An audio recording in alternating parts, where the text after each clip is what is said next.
The woman's blood pooled onto Joy's uniform, her trembling hand clutching the waitress's wrist with impossible strength as sirens wailed in the distance.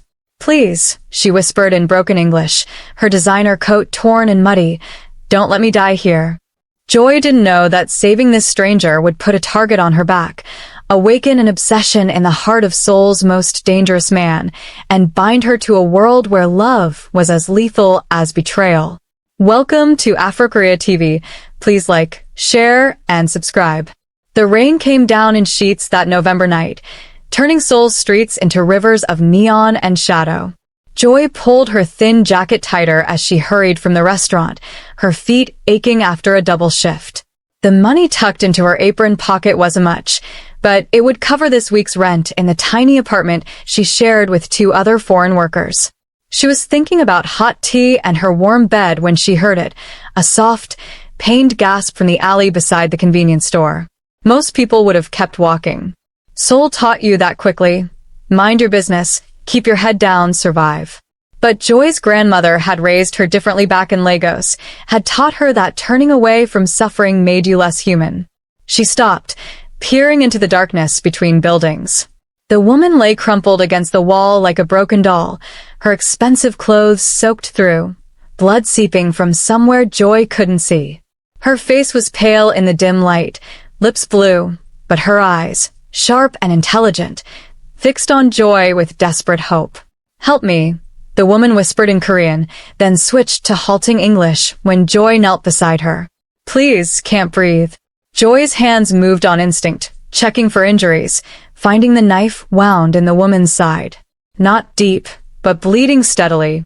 She yanked off her jacket, pressed it against the wound, and pulled out her phone with shaking hands. The woman grabbed her wrist, surprisingly strong. "No hospital," she gasped. "They'll find me. Please, just stop the bleeding."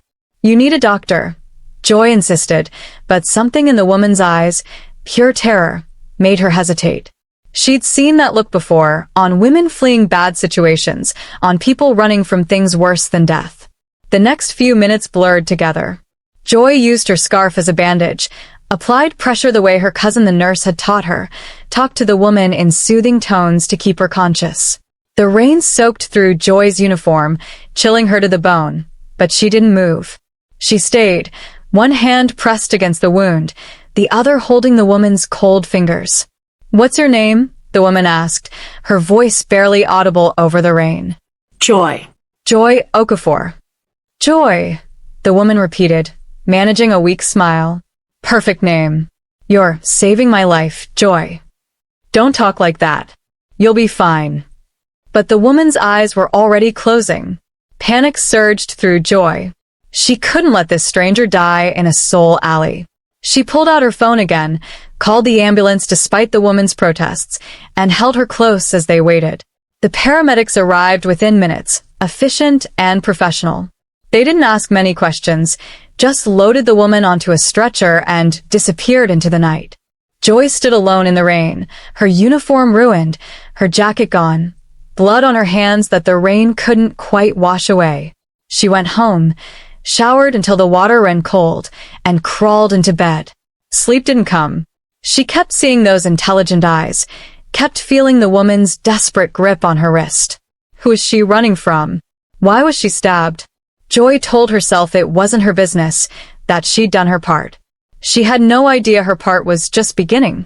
3 days later, Joy was wiping down tables at the restaurant when the owner, Mr. Kim, approached with an expression she'd never seen before. Part fear, part awe. "There are men here to see you," he said quietly. "Very important men. Don't make trouble, Joy. Please." Her stomach dropped. Immigration? Had someone reported her visa status? But when she looked toward the entrance, the 3 men waiting weren't immigration officers. They wore expensive black suits, had earpieces, and carried themselves like coiled weapons. The restaurant had gone silent, other customers staring. The tallest one stepped forward. "Miss Joy Okafor?" She nodded, unable to speak. "Please come with us.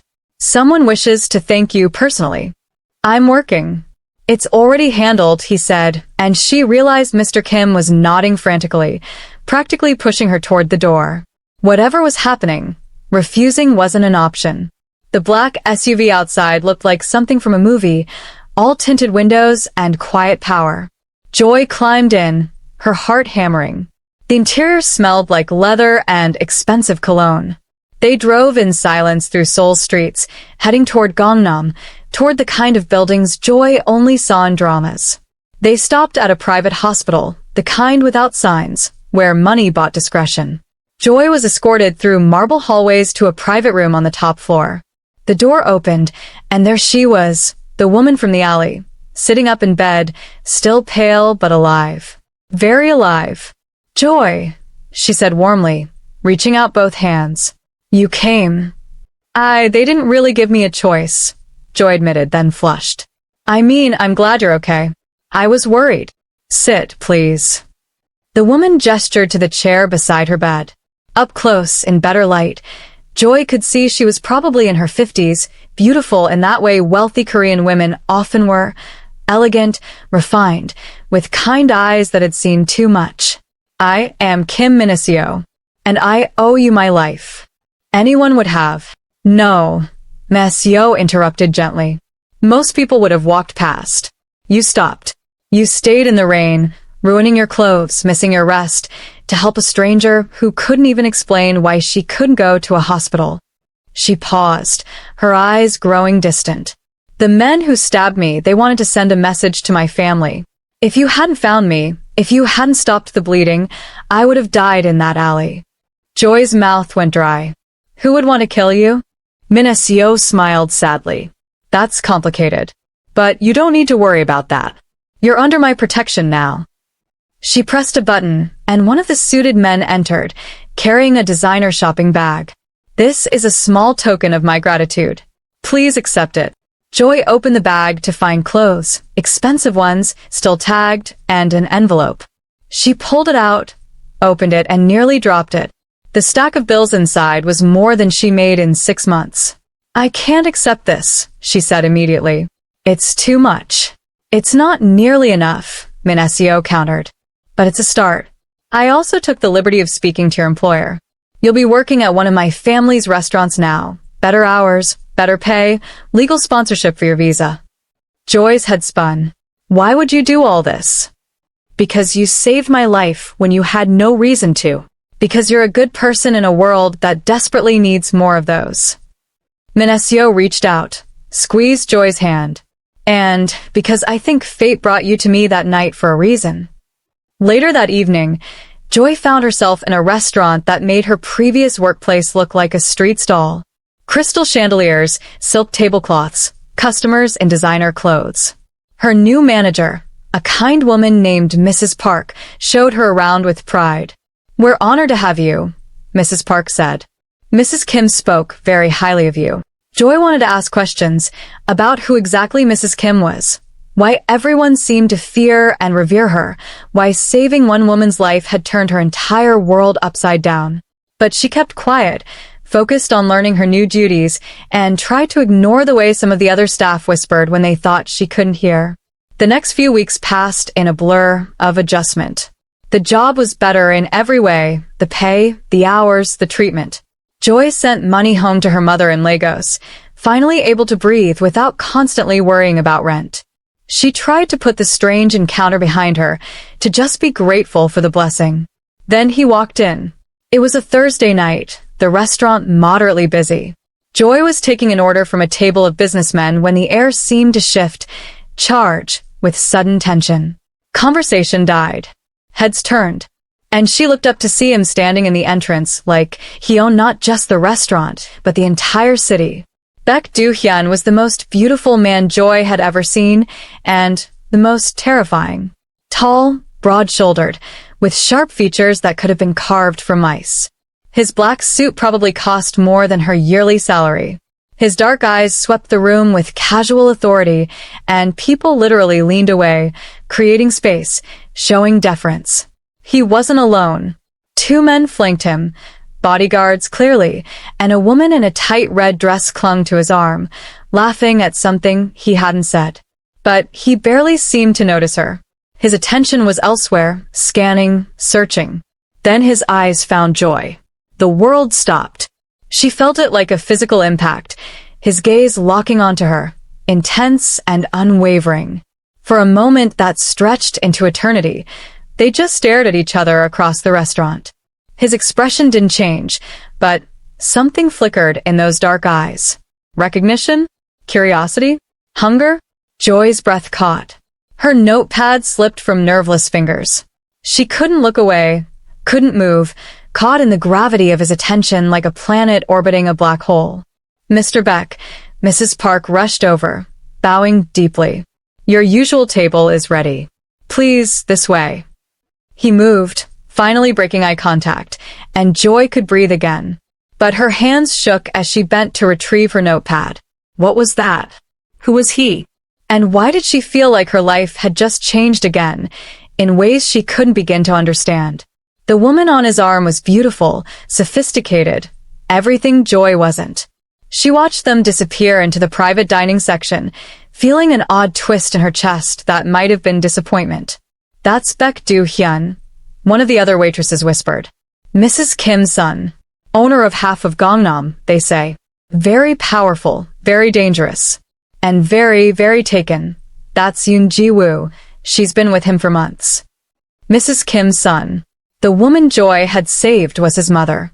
The realization hit like cold water.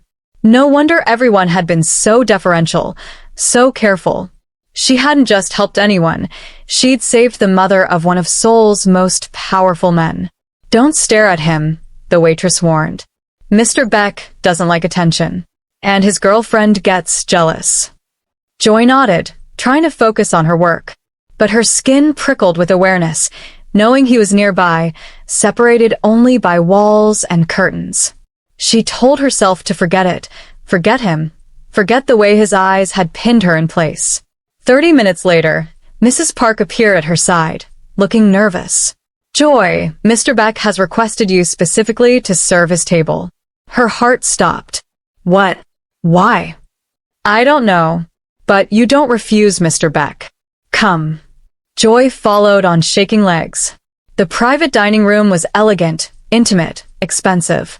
Do-hyun sat at the head of the table, the woman, Ji-woo, beside him, along with 3 other men in expensive suits. They were discussing business, something about shipments and territories, their voices low. They fell silent when Joy entered. You're the one, Do-hyun said. Not a question. His voice was deep, controlled, with an edge that made her shiver. You saved my mother's life. Ah, yes, sir. Look at me. She raised her eyes, met his gaze, and felt that same electric shock. Up close, he was even more devastating. Perfect features, full lips, eyes that seemed to see straight through her. But there was something else too, something broken beneath the ice, a wound he carried that matched the one in his mother's side. What's your name? Joy Okafor, sir. Joy, he repeated, and the way he said it, slow, tasting each letter, made her stomach flip. My mother told me what you did, how you stayed with her in the rain, how you risked yourself for a stranger. Anyone would have. No. The word cracked like a whip. Most people would have walked away. You didn't. Why? The question caught her off guard. Because she needed help. Because it was the right thing to do. Something shifted in his expression, so subtle she almost missed it. Surprise? Respect? He leaned back, studying her with unsettling intensity. Sir, Ji-woo interrupted, her voice sharp. Shouldn't we continue our discussion? We have important matters. They can wait, Do-hyun said without looking at her. His eyes never left Joy's face. I want to thank you properly. Name your price. Anything you want. Your mother already gave me a job, helped with my visa. That's more than enough. It's not enough, he said quietly. You gave me back the only person in this world I love. There's no price on that. The vulnerability in those words, hidden beneath layers of steel, made her chest ache. She saw it then, the truth beneath the power and fear. He loved his mother desperately, would burn the world for her, and Joy had saved her. She'd given him back his world. I don't want anything, Joy said softly. I'm just glad she's okay. For a long moment he said nothing, just watched her with those dark, unreadable eyes. Then he nodded slowly, dismissing her with a gesture. But as she turned to leave, she heard him speak in Korean to his associates, too fast for her to follow. The woman, Jiwoo, said something sharp in response. Do-hyun's reply was cold, final. Joy didn't need to understand the words to hear the rejection in his tone. Outside the private room, Joy leaned against the wall, trying to calm her racing heart. She'd met powerful men before, men who thought their money could buy anything. But Baek Do-hyun was different. He didn't just have power. He was power, raw and absolute, and something about him called to parts of her she didn't know existed. Dangerous. He was dangerous. She needed to stay away. But fate, it seemed, had other plans. The following morning, Joy woke to find a delivery man at her door with a box. Inside were clothes, designer, expensive, in exactly her size, and a note in elegant handwriting. For someone who gives without expecting anything in return. You deserve beautiful things. MK. Mrs. Kim. Joy's throat tightened. She'd never owned anything this nice, never imagined she could. But it felt wrong, accepting so much when she'd only done what any decent person would. She wore one of the dresses anyway. A deep blue that hugged her curves, made her feel beautiful in a way she rarely allowed herself. When she arrived at work that evening, the other staff noticed, whispered. Mrs. Park smiled approvingly. And then he was there again. Do-hyun walked into the restaurant like he owned it, which Joy realized he probably did. But this time he was alone, no girlfriend, no bodyguards visible. He moved straight to the bar, sat, ordered whiskey, and watched Joy work. She felt his eyes on her constantly, tracking her movements, burning into her skin. Every time she glanced his way, he was looking, his expression unreadable but intense. It should have made her uncomfortable. Instead, it made her hyper-aware of every step, every breath, made her skin tingle and her pulse race. An hour passed. He didn't leave, just sat there, drinking slowly, watching her like she was the only person in the room. Finally, during her break, she approached him. Stupid, probably. But she couldn't take the tension anymore. Is there something I can help you with, Mr. Baek? Do-hyun, he corrected. And yes, sit with me. I'm working. I own the restaurant. Sit. She sat. Up close, she could smell his cologne, expensive, masculine, intoxicating. Could see the slight stubble on his jaw, the way his hair fell across his forehead, the fullness of his lips. He was devastating and he knew it, and that should have made her immune. Instead, it made her want to touch, to taste, to see if he was real. You're beautiful, he said bluntly. Has anyone told you that? Heat flooded her cheeks. Mr. Baek. Do-hyun. This isn't appropriate. You have a girlfriend. Had, he corrected, his eyes never leaving hers. I ended it this morning. She was unsuitable. Joy's heart stuttered. Because of me? Because she disrespected you in front of me. Because when I told her I wanted to thank the woman who saved my mother, she suggested you'd done it for money, for attention. His jaw tightened. Because I looked at you, and I felt something I've never felt before, and I knew I couldn't pretend anymore. The confession stole her breath. This was insane. He was insane. She barely knew him, and he was talking like, I don't understand, she whispered. Neither do I. He leaned closer, and she could feel the heat of him, see the pulse beating in his throat. I've never believed in fate, Joy. Never believed in destiny or meant to be, or any of that romantic nonsense. I've built my life on strategy, on control, on making my own future. He paused, his eyes burning into hers. Then you walked into my restaurant wearing that blue dress, and something in me recognized something in you, and all my certainty vanished. You don't know me. I know you saved my mother when you could have walked away. I know you accepted help when you needed it, but didn't ask for more. I know you're brave and kind and beautiful, and when you look at me, you see past the money and the power to whatever's underneath. His voice dropped to a whisper. I know I can't stop thinking about you. Joy should have stood up, walked away, reminded him this was impossible. She was a waitress from Lagos with nothing to offer a man like him. He lived in a different world, played by different rules. Whatever he felt was infatuation, nothing more.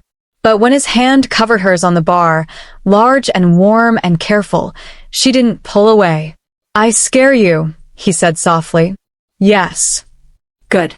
You should be scared. I'm not a good man, Joy. I've done things that would horrify you, hurt people who deserved it, and some who didn't.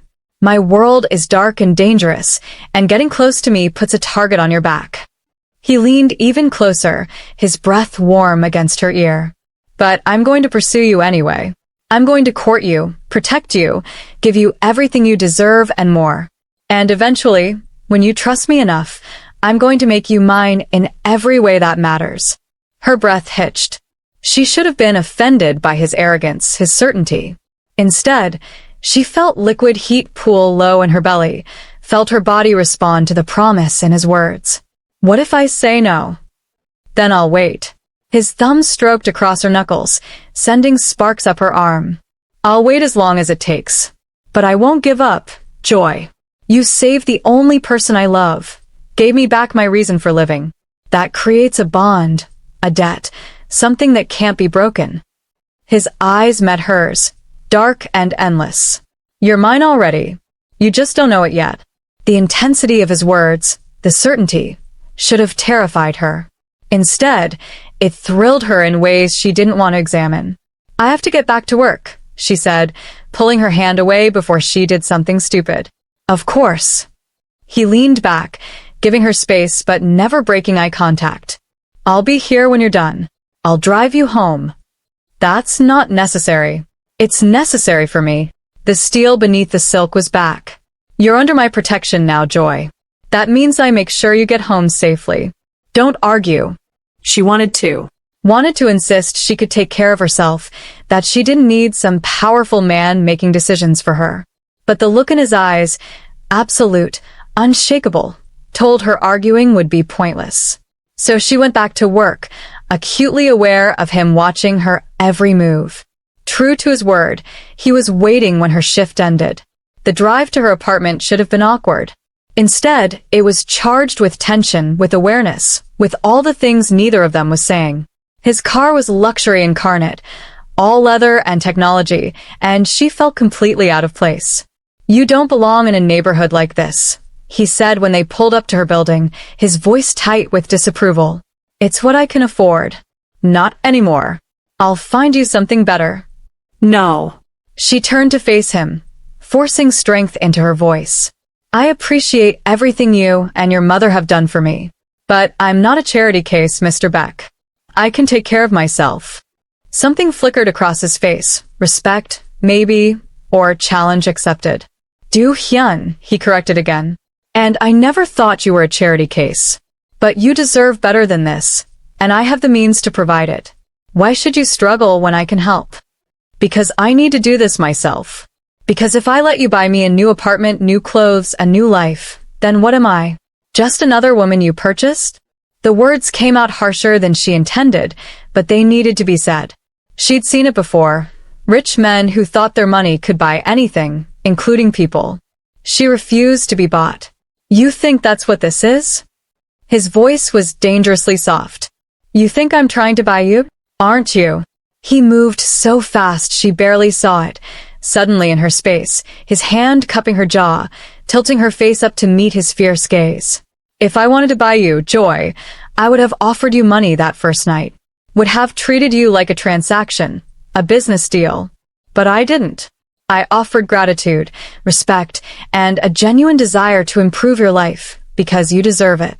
His thumb stroked across her cheek, gentle despite the intensity in his eyes. "What I want from you can't be bought. It can only be given freely. And I'm willing to wait until you're ready to give it." Her heart hammered against her ribs.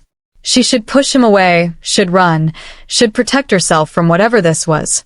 But his touch was so gentle, his eyes so fierce, and she'd never felt this alive, this seen, this wanted. "I don't understand you," she whispered. "You will." He leaned in, his lips hovering just above hers, close enough that she could feel his breath, taste the whiskey he'd been drinking. "I'll make sure of it."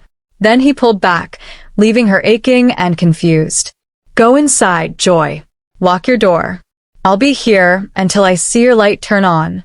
She stumbled out of the car, her legs unsteady, and didn't look back as she climbed the stairs to her apartment. But when she reached her window and looked down, his car was still there, a dark sentinel in the night. She turned on her light, watched him watch her window. Then, after a long moment, he drove away. Joy leaned against the wall, her hand pressed to her racing heart. What was she doing? This was dangerous, impossible, crazy. Baek Do-hyun was out of her league in every possible way, and whatever he felt was probably just infatuation, a powerful man's desire to possess what he couldn't easily have. But God help her, she wanted him too.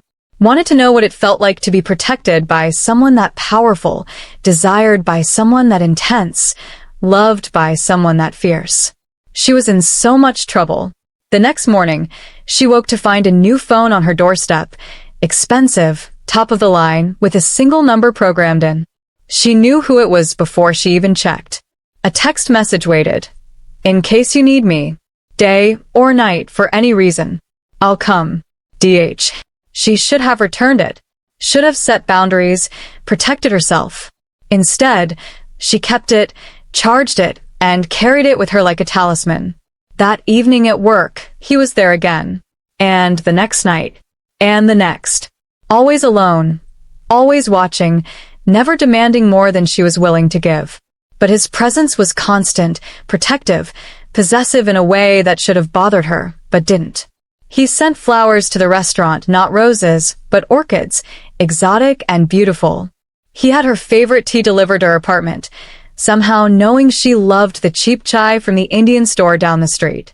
Small gestures, thoughtful ones, that showed he was paying attention. And slowly, despite her best intentions, Joy's walls began to crack.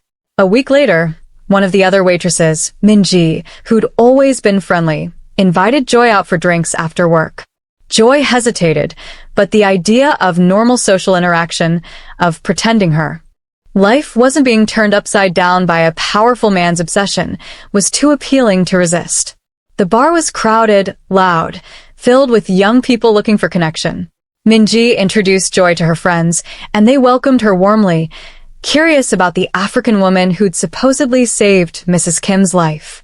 Joy deflected most questions, focusing instead on the music, the drinks, the blessed normalcy of it all. Then someone touched her arm. She turned to find a man, handsome, young, clearly drunk, grinning at her. You're beautiful, he slurred in English. Dance with me? I'm here with friends. Just one dance. He grabbed her wrist, tugging her toward the dance floor. I said no. Joy tried to pull away, but his grip tightened, his smile turning ugly. Don't be like that. I'm being nice.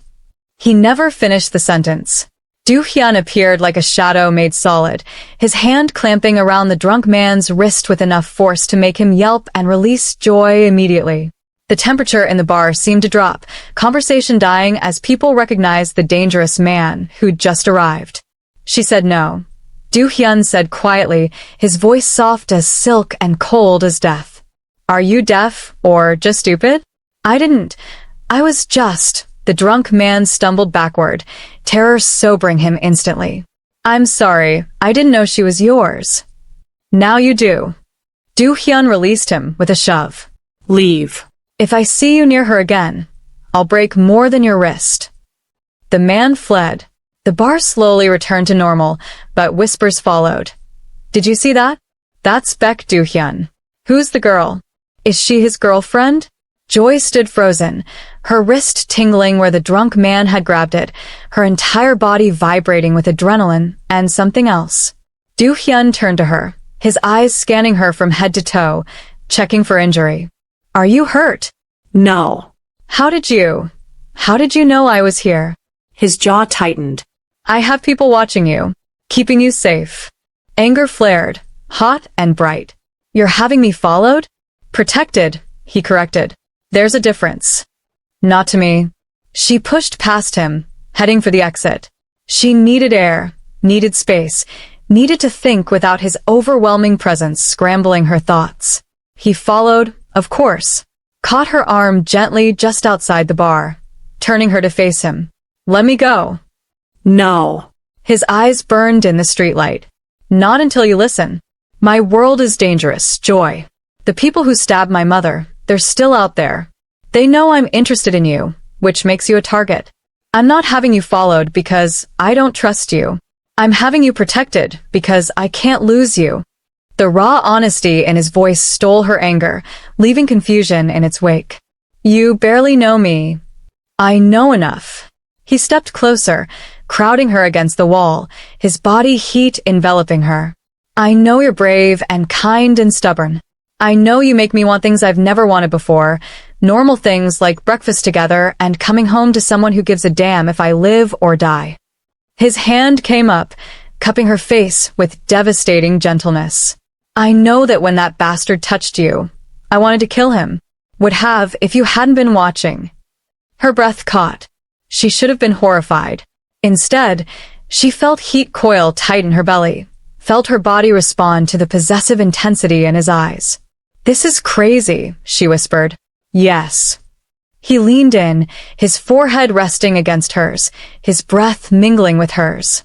Does it feel wrong? No, she admitted. That's what scares me. Don't be scared. His lips brushed her temple, soft as a prayer. I'll protect you from everything, including myself if I have to. Just don't push me away, Joy. Don't run from this. She couldn't have run if she wanted to. Not with his arms around her, his heart beating against hers, his warmth seeping into her bones. For the first time in her life, she felt utterly safe, utterly wanted, utterly cherished. It was terrifying and exhilarating in equal measure. Take me home, she whispered. His eyes darkened with heat, with promise, with barely leash desire. Are you sure? No. But I want to be with you anyway. That was all the permission he needed. He led her to his car, drove through Seoul's glittering streets to a building that screamed wealth and power. His penthouse was exactly what she expected, all glass and steel and expensive everything, but also unexpectedly warm, with books and art that suggested a man with hidden depths. Drink, he offered, his voice rough. No. Joy set down her purse, her hands shaking slightly. I don't want a drink. What do you want? You, she thought but didn't say. Instead, she crossed the space between them, rose on her toes, and kissed him. He froze for a heartbeat, as if shocked by her boldness. Then he groaned, deep and hungry, and kissed her back with an intensity that buckled her knees. His arms banded around her, lifting her against him as his mouth claimed hers, tasting, exploring, consuming. Joy had been kissed before, but never like this. Never with this desperation, this certainty, this feeling of rightness that made her entire world narrow to the man holding her like she was precious and fragile and essential all at once. They stumbled toward his bedroom, shedding clothes between kisses, learning each other's bodies with hands and mouths and breathless wonder. When he laid her on his bed, his eyes dark with desire, she felt beautiful, powerful, wanted in ways she'd never imagined. Last chance, he rasped against her throat. Tell me to stop and I will. Don't stop, she breathed. Please, Do-hyun, don't stop. What happened next was heat and need, an emotion so intense it bordered on painful. He was gentle despite his size, careful despite his obvious desire, making sure she felt pleasure, felt cherished, felt worshipped. And when they finally came together, when she felt him everywhere, filling the empty spaces she hadn't known existed, she understood. This was what it meant to be truly seen, truly claimed, truly his. Afterward, they lay tangled together, sweat-slicked and breathless. Do-hyun traced patterns on her skin, his touch reverent, possessive. Stay, he murmured against her hair. Stay with me tonight. She wanted to. God, she wanted to. But fear whispered poison in her ear. What if this is all it is? What if he's satisfied now, and you never hear from him again? What if you're just another conquest? I should go, she said, even as her body protested the idea of leaving his warmth. His arms tightened. Why? Because this is moving too fast. I need to think. About what? He pulled back to look at her, his eyes fierce. About whether this is real. About whether I'm serious. Joy, I just made love to you like you're the only woman in the world because right now you are. There's no one else. There will never be anyone else. The words should have sounded crazy, possessive, unhealthy. Instead, they sounded like a vow. But fear was stronger than hope. Fear of being used, being abandoned, being just another story he'd tell someday. So she extracted herself from his arms, gathered her clothes with shaking hands. I need time, she said, not looking at him because if she did, she'd stay, and staying felt too vulnerable, too dangerous. Joy, please, just give me time. She left before he could stop her, before she could change her mind. Called a taxi from the lobby, gave her address through tears she didn't understand. When she looked back, she saw him standing at his window, a dark silhouette against the light, watching her leave. By the time she reached her apartment, she was sobbing. Not from regret. What they'd shared was beautiful, perfect, everything she'd dreamed of. But from fear. Fear that she'd given herself to a man who could destroy her with a word, who held all the power, who could walk away tomorrow and leave her shattered. She'd made a terrible mistake. Or the best decision of her life. She didn't know which, and that uncertainty kept her awake until dawn. The next morning, Joy woke to silence. No calls, no texts, no flowers at her door. The new phone Do-hyun had given her sat dark and quiet on her nightstand, mocking her. She told herself it was what she wanted, space, time, distance to think clearly without his overwhelming presence clouding her judgment. But her chest ached like something vital had been carved out. She went to work in a daze, mechanically going through her duties. Mrs. Park gave her concerned looks, but didn't ask questions. Min-ji whispered that Mr. Beck hadn't come to the restaurant last night, which was unusual. Joy pretended not to care. By the third day of silence, she realized the truth. She'd hurt him. Pushed him away after he'd opened himself to her, been vulnerable in ways a man like him probably never allowed himself to be. And now he was giving her exactly what she'd asked for, space. She hated it. On the fourth day, everything changed. Joy was walking home from work, taking her usual route through the quieter streets, when she noticed the car. Black, expensive, tinted windows, following her at a crawl. Her heart jumped. Do-hyun's protective surveillance, probably. She turned to wave, to acknowledge them, maybe even ask them to tell their boss she wanted to talk. The car accelerated. Instinct screamed. Joy ran, her shoes slapping against pavement, her breath coming in gasps. The car stayed with her, engine growling. Then it screeched to a stop, doors flying open, and men poured out. Not Do-hyun's people, she realized with terror. Different. Wrong. Strong hands grabbed her from behind. She screamed, fought, kicked, but there were too many. A cloth pressed over her mouth, chemical sweet, and the world tilted sideways into darkness. When Joy woke, she was in a warehouse. Cliché, she thought dimly through the pounding in her head. Cold concrete, dim lighting, the smell of rust and fear. Her hands were bound behind her, zip-tied to a chair. Panic clawed at her throat. She's awake, someone said in Korean. A man stepped into her line of sight. Middle-aged, cruel eyes, expensive suit marred by the violent energy he radiated. He smiled, and it was the smile of a predator. Joy Okafor, he said in accented English. The woman who saved Minesio. The woman Baek Do-hyun can't stop thinking about. Do you know how valuable that makes you? She stayed silent, her mind racing. This was about Do-hyun. About leverage. My name is Park Ji-hoon, the man continued, circling her like a shark. I used to work with the Beck family. Until Do-hyun decided I was stealing from him and cut me loose. Destroyed my reputation, my business, my life.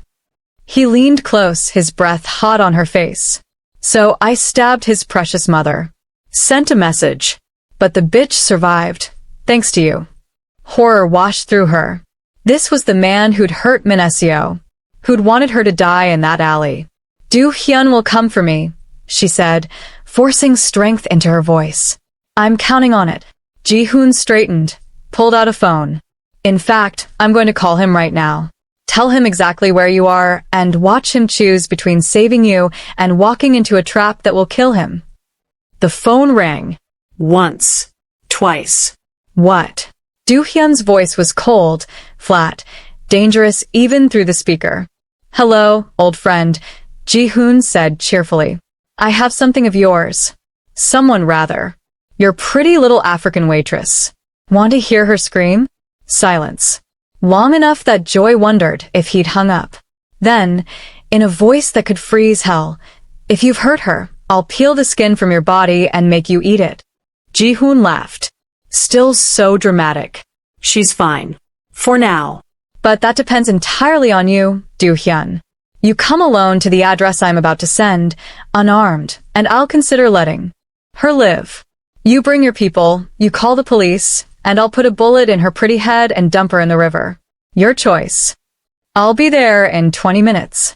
If she has a single bruise, a single scratch, I'll make you beg for death. The line went dead. Ji-hoon grinned at Joy. He really does care about you. How sweet. How stupid. Fear turned to rage. You're going to kill him. Probably, Ji-hoon agreed. But he'll die knowing he tried to save you. That's romantic, don't you think? 20 minutes felt like 20 hours. Joy worked at her bindings, trying to loosen them, but the zip ties only cut deeper into her wrists. The men around her, 5 of them, all armed, checked their weapons, positioned themselves. This was an execution, not a negotiation. She had to warn Do-hyun, had to stop him from walking into this trap. When she heard the car outside, her heart stopped. No. Not alone. He couldn't be alone, couldn't be that reckless, that stupid. The warehouse door opened. Do-hyun walked in, hands visible and empty, dressed in black like death itself.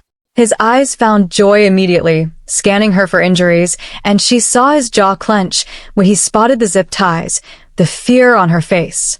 Let her go, he said quietly. You wanted me. Here, I am. How noble. Ji-hoon gestured, and 2 of his men moved to flank Do-hyun. But I think I'll keep you both. Kill you in front of her. Let her watch you die knowing it's her fault, then kill her anyway. That seems fair. Fair would be a bullet between your eyes for touching what's mine. Do-hyun replied, his voice conversational despite the guns pointed at his head. His eyes never left Joy's. But I'm willing to negotiate. You have nothing to negotiate with. Don't I? Do-hyun smiled, cold and terrible. You think I came alone? You think I'm that stupid? Ji-hoon's expression flickered with doubt. You're bluffing. Am I? Do-hyun tilted his head. Check your men outside. The ones you had watching the perimeter. See if they're still breathing. One of Ji-hoon's men pulled out a radio, tried to call the guards. Static. He tried again. Nothing. Fear crossed Ji-hoon's face. What did you do? What I always do.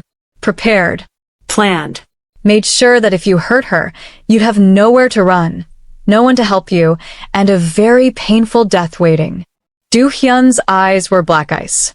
My people are outside right now, surrounding this warehouse. You have 2 options. Let Joy go and face me one-on-one, or watch everyone you've ever loved die screaming while I make you watch. It was a bluff. It had to be a bluff. But Do-hyun sold it with such cold certainty that Ji-hoon wavered. That hesitation was all Do-hyun needed. He moved like lightning, grabbed the gun from the nearest man, twisted it, fired twice. Both men flanking him dropped. Ji-hoon lunged for Joy, but Do-hyun was faster, tackled him, drove him to the ground with brutal efficiency. The remaining men raised their weapons. Joy screamed a warning. Then the warehouse doors exploded inward, and men in black tactical gear poured in. Do-hyun's people, his soldiers, his army. The fight was short, vicious, and completely one-sided. Within seconds, Ji-hoon's men were disarmed, on their knees, bleeding. Do-hyun stood over Ji-hoon, his gun pressed to the man's forehead. His hand didn't shake. His expression showed nothing but cold calculation. You touched her, Do-hyun said softly. Scared her. Made her think I wouldn't come. Do-hyun, please, Ji-hoon begged. I told you what I'd do if she was hurt. Do-hyun's finger tightened on the trigger. Don't. Joy's voice cut through the tension. Don't kill him. Not like this. Not for me. Do-hyun's eyes met hers across the warehouse. She saw the war in them. The desire for vengeance versus the need to be the man she deserved. He deserves to die, Do-hyun said. Maybe. But you don't deserve to live with killing him in cold blood. Joy held his gaze, putting every ounce of conviction into her words. Please, Do-hyun. Let the police handle it. Don't do this. For an endless moment, he didn't move.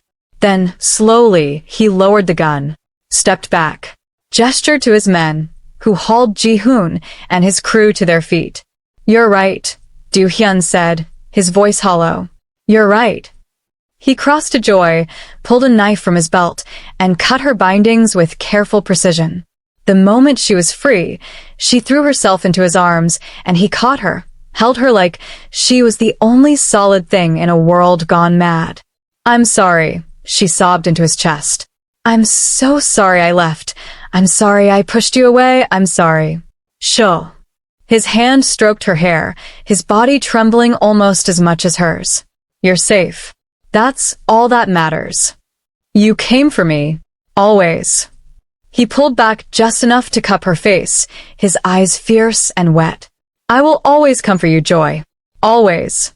Even if you push me away, even if you run, even if you hate me. You're mine, and I protect what's mine. She kissed him then, desperate and grateful and overwhelmed. He kissed her back like she was oxygen and he'd been drowning, like she was the answer to every question he'd ever asked. When they finally broke apart, sirens were wailing in the distance. Do-hyun's men were securing the scene, photographing evidence. Ji-hoon sat cuffed and defeated, his empire crumbled. I should have told you, Do-hyun said quietly as they waited for the police. About my world, about the dangers, about who I really am. Should have given you the choice to walk away before you got in too deep. Who are you really? Joy asked. I know you're powerful, that your mother is important, that people fear you. But I don't know the details. He was quiet for a long moment, his arms still wrapped around her. Then, carefully, my family controls significant portions of Seoul's underground economy. Import, export, real estate, entertainment, security. We operate in gray areas, sometimes black ones. I've made enemies, hurt people, done things that keep me awake at night. He met her eyes. I'm not a good man by conventional standards, Joy. But I'm honest with the people I love, and I keep them safe. Is that what I am? Someone you love? Yes. No hesitation. From the moment I saw you, from the moment my mother told me what you did, from the moment you looked at me like I was just a man instead of a monster. Yes, I love you. Probably too much, too fast, too intensely. But I can't help it. The confession should have scared her. Instead, it settled something deep in her chest, something that had been restless and uncertain. I love you too, she whispered. I don't know why, I barely know you, but I do. And it terrifies me. Good. He kissed her forehead, her cheeks, her lips. We can be terrified together. The police arrived, took statements, arrested Ji-hoon and his men. Do-hyun made calls, spoke to people in hushed tones, made problems disappear with the ease of someone who'd done it 1,000 times. Joy watched him work, saw the power he wielded so effortlessly, and understood. This was his world. Dark, dangerous, complex. And she was choosing to be part of it. Later, much later, he took her back to his penthouse. Drew her a bath, washed her hair with gentle hands, tended to the raw marks on her wrists from the zip ties. Then he carried her to his bed and held her while she shook with delayed shock. I won't let anyone hurt you again, he promised against her hair. I'll station guards, improve security, make sure you're never vulnerable like that. I don't want to live in fear. You won't. You'll live protected, cherished, safe. There's a difference. She wanted to argue, to insist on her independence. But exhaustion pulled at her, and his warmth was so comforting, his heartbeat so steady against her ear. Stay, he murmured. No running this time. Stay with me, Joy. Let me take care of you. This time, she didn't fight it. Okay.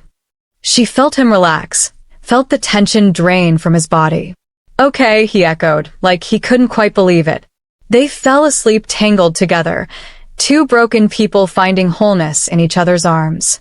The next morning, Joy woke to sunlight and the smell of coffee. Do-hyun was already up, dressed in casual clothes she'd never seen him in, jeans and a soft sweater that made him look younger, less dangerous, almost normal. Good morning, he said, bringing her coffee in bed. How do you feel? Sore. Tired. Confused. She accepted the mug gratefully. But better. Safer. Good. He sat beside her, his hand finding hers automatically. I need to ask you something, and I need you to think carefully before answering. Her stomach nodded. Okay. Move in with me. She blinked. What? Move in with me, he repeated. Your apartment isn't safe. It's too isolated, too easy to access. Here I have security, cameras, guards. Here, I can protect you properly. He paused, his thumb stroking across her knuckles. And I want you here. I want to wake up next to you, have breakfast with you, come home to you. I want normal, domestic things I've never wanted before. So move in with me. Please. It was too fast. They'd known each other barely 2 weeks, been intimate twice, hadn't even had a proper date. Every rational part of her screamed to say no, to slow down, to protect herself. But when she looked at him, at the hope and vulnerability in his eyes, at the man who'd walked into a trap to save her, who'd chosen her peace of mind over vengeance, she couldn't say no. On one condition, she said.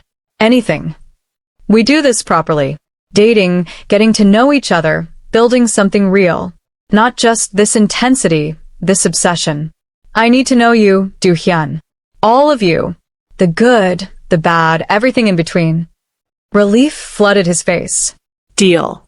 I'll take you on proper dates, introduce you to my mother, let you see every part of my world.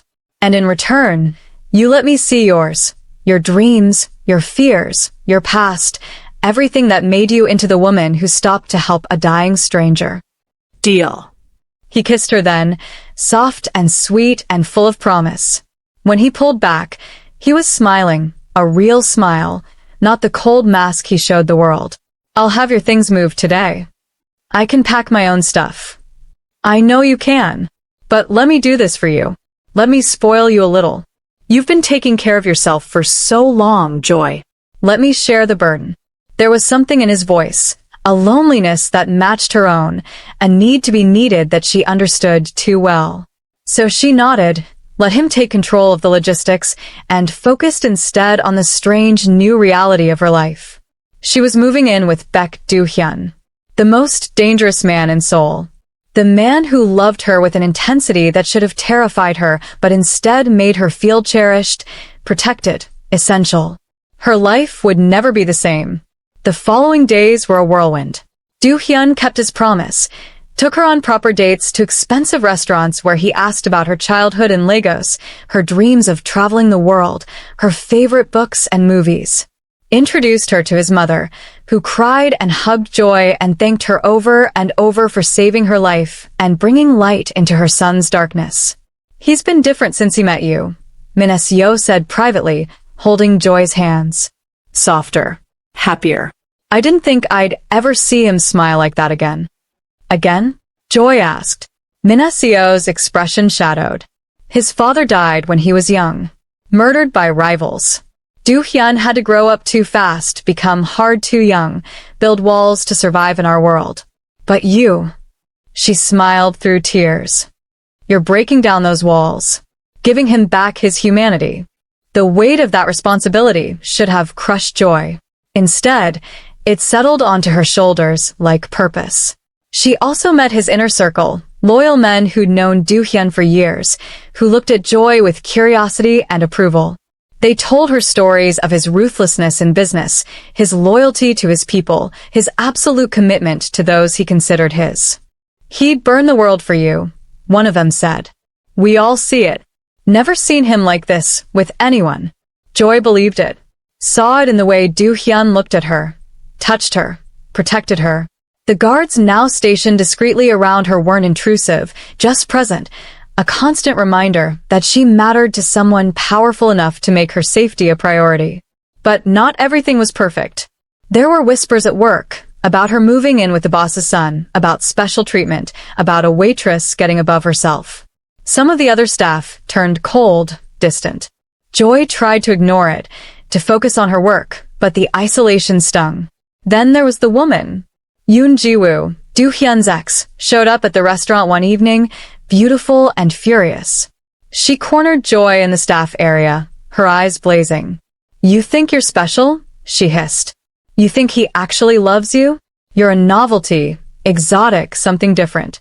He'll get bored, move on, and you'll be left with nothing." Joy met her gaze steadily. "If that's true, then why are you here? Why do you care?" "Because he was mine first. Because I know him better than you ever will. Because when he realizes you can't fit into his world, when you embarrass him in front of his business associates with your cheap clothes and foreign ways, he'll come back to me." The words hit deeper than Joy wanted to admit. Because there was truth in them. She didn't fit into Do Hyun's world of wealth and power, didn't understand the politics and posturing, didn't have the polish and sophistication of women like Ji-woo. "He chose me," Joy said quietly. "Whatever his reasons, he chose me. And I'm choosing him back. So whatever you think you know, whatever plans you have, they don't matter. I'm not going anywhere." Ji-woo's expression twisted with rage. But before she could respond, Do Hyun appeared in the doorway, his face dark as a thundercloud. "Get out," he said to Ji-woo, his voice deadly soft. "Get out of my restaurant, stay away from Joy, and if you ever speak to her again, I'll make sure every business in Seoul knows what you really are." Ji-woo paled. "Do Hyun, I don't care." Leave. Now. She left, practically running. Do Hyun turned to Joy, his expression softening immediately. "Are you okay?" "What did she say?" "Nothing that matters," Joy lied. But he saw through it, pulled her close, his arms a barrier against the world.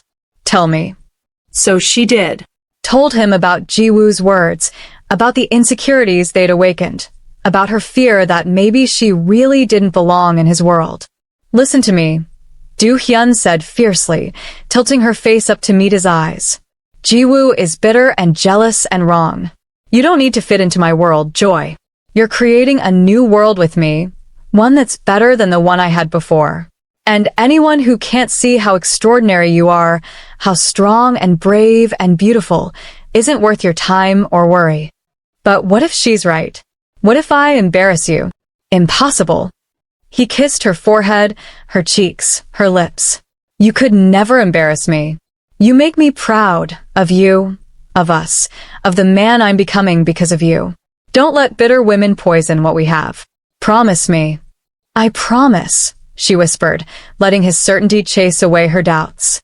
That night, they made love again, slower this time, more tender, with whispered promises and shared vulnerabilities. Afterward, as they lay tangled together, Do Hyun traced patterns on her skin. "I want to take you somewhere," he said. "Somewhere special. Will you come with me this weekend?" "Where?" "It's a surprise. Pack warm clothes. And trust me." She did trust him. That was the terrifying, wonderful truth. Despite everything, the danger, the intensity, the impossibility of it all, she trusted Baek Do Hyun with her life, her heart, her future. "Okay," she said. "I'll come."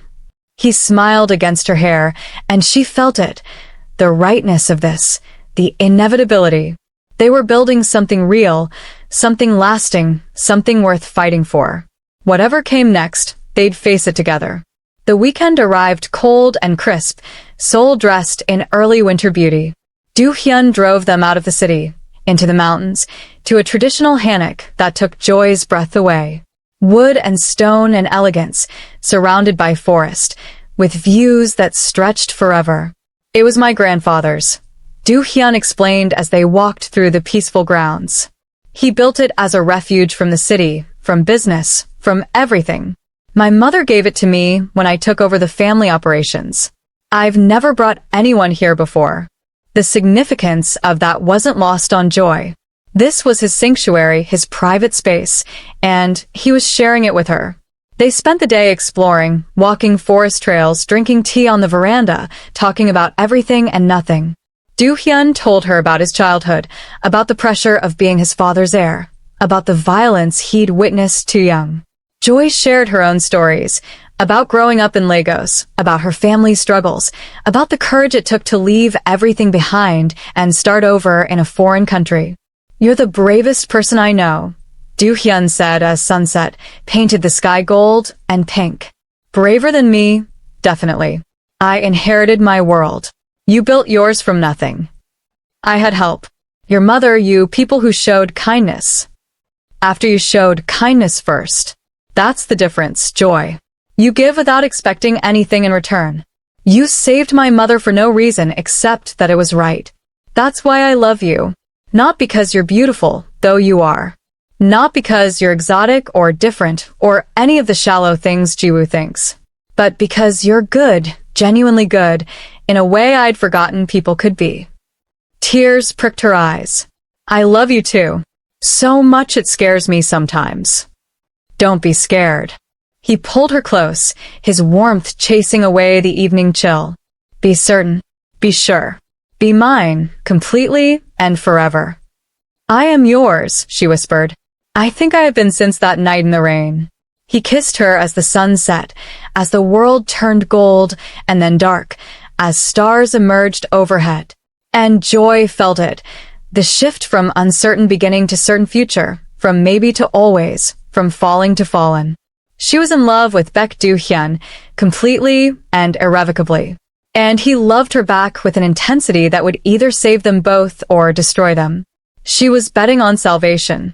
If you enjoyed this story and want to know how the story ended, follow us in part 2. Thank you for listening and watching the story. Please do not forget to like, share, and subscribe.